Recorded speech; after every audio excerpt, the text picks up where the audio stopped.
Al-Quranul Karim, Surah Al-Baqarah. Aku berlindung dengan Allah dari syaitan yang dirajam. Dan sesungguhnya kamu telah mengetahui orang-orang di antara kamu yang melanggar pada hari Sabtu. Lalu kami berfirman kepada mereka, jadilah kamu kera yang hina. Maka kami jadikan apa yang berlaku itu sebagai suatu hukuman pencegah bagi orang-orang yang ada pada masa itu dan orang-orang yang datang kemudian, dan suatu pengajaran bagi orang-orang yang bertakwa. Dan ketika Musa berkata kepada kaumnya, sesungguhnya Allah menyuruh supaya kamu menyembelih seekor lembu betina. Mereka berkata, apakah engkau hendak menjadikan kami ini permainan? Musa menjawab, aku berlindung kepada Allah daripada menjadi salah seorang dari golongan yang jahil. Mereka berkata pula, berdoalah kepada Tuhanmu untuk kami, supaya diterangkannya kepada kami bagaimana lembu itu. Musa menjawab, bahwasanya Allah berfirman, bahawa itu ialah seekor lembu yang tidak terlalu tua dan tidak terlalu muda, pertengahan di antara itu. Maka kerjakanlah apa yang diperintahkan kepada kamu melakukannya. Mereka berkata lagi, pohonlah kepada Tuhanmu untuk kami, supaya diterangkannya kepada kami apa warnanya. Musa menjawab, bahwasanya Allah berfirman, bahawa itu ialah seekor lembu kuning. Kuning tua warnanya, lagi menyukakan orang-orang yang melihatnya.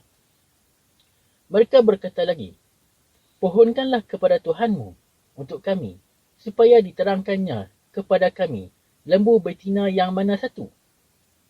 Kerana sesungguhnya lembu yang dikehendaki itu kesamaran kepada kami, dan kami insya-Allah akan mendapat petunjuk. Musa menjawab, bahwasanya Allah berfirman, sebenarnya ialah lembu betina yang tidak pernah digunakan untuk membajak tanah dan tidak pula untuk menjirus tanaman. Ia juga tidak cacat dan tidak ada belang pada warnanya. Mereka berkata, sekarang baharulah engkau dapat menerangkan sifat-sifatnya yang sebenar. Maka mereka pun menyembelih lembu yang tersebut. Dan hampir-hampir mereka tidak dapat menunaikan itu. Dan ketika kamu membunuh seorang manusia, kemudian kamu tuduh-menuduh sesama sendiri tentang pembunuhan itu.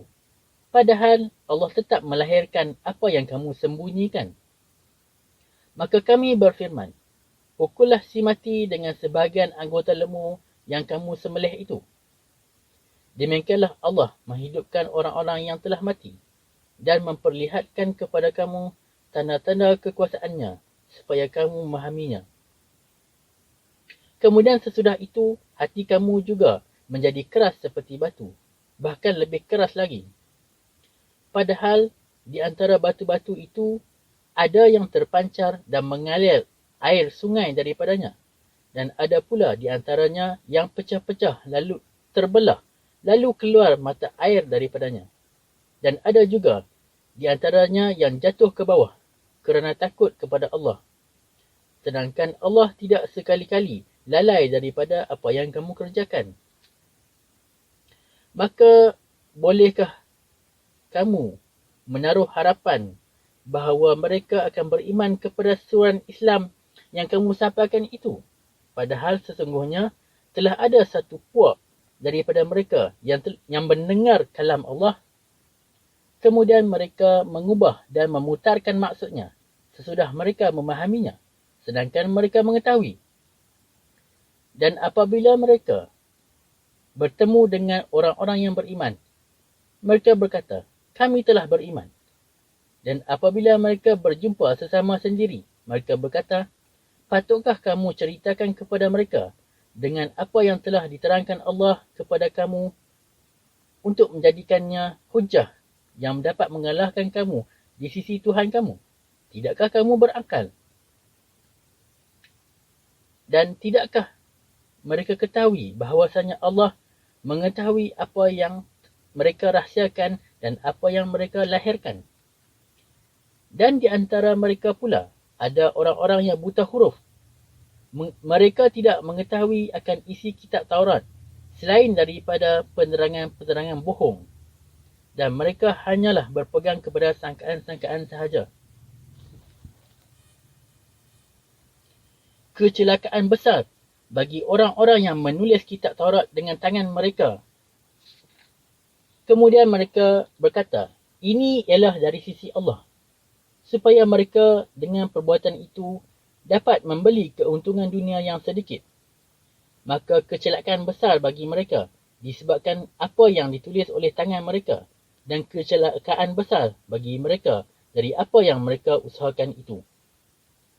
Dan mereka berkata, kami tidak sekali-kali akan disentuh oleh api neraka kecuali beberapa hari yang tertentu. Katakanlah, adakah kamu sudah mendapat janji dari Allah supaya Allah tidak akan menyalahi janjinya? Atau hanya kamu mengatakan atas nama Allah sesuatu yang tidak kamu mengetahuinya?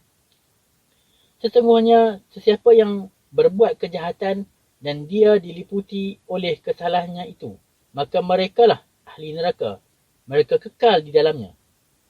Dan orang-orang yang beriman serta beramal soleh, merekalah ahli syurga. Mereka kekal di dalamnya.